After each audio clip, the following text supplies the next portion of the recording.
As I opened the box to the Ninja V, I couldn't help but to think Atomos has nailed it.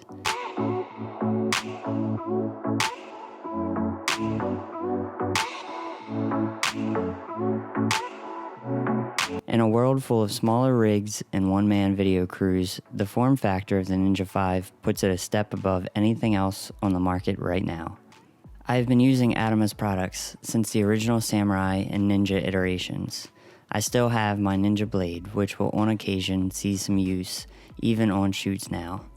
With the 5, Atomos is introducing a new menu interface, which is sleek, but does take some getting used to.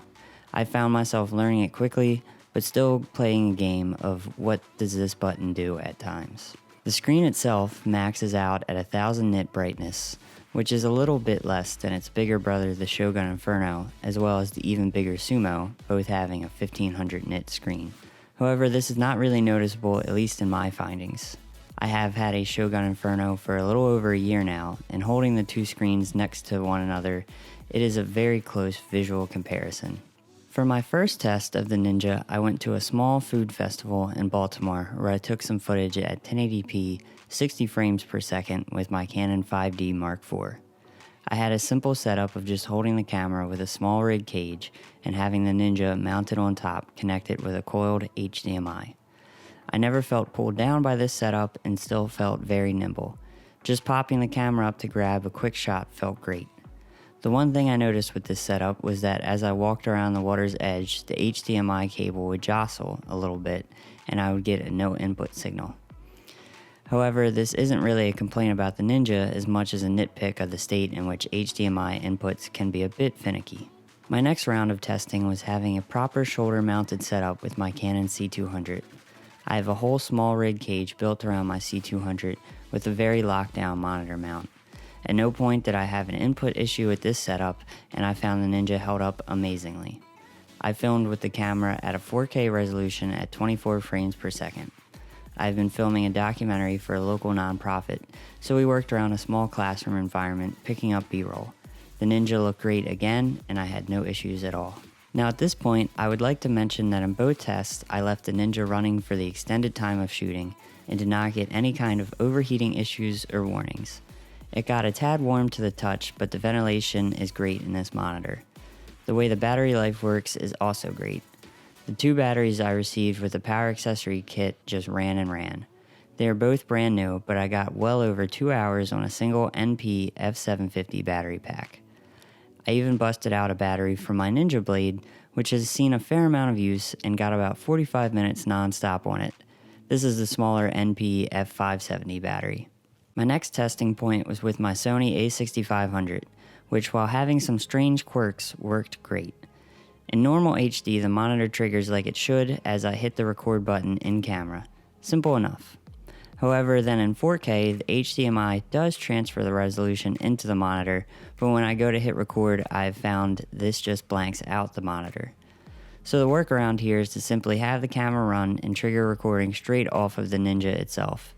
I could be missing a step, but even after rooting through the menu, I could not get the camera to trigger recording on the Ninja while in 4K resolution.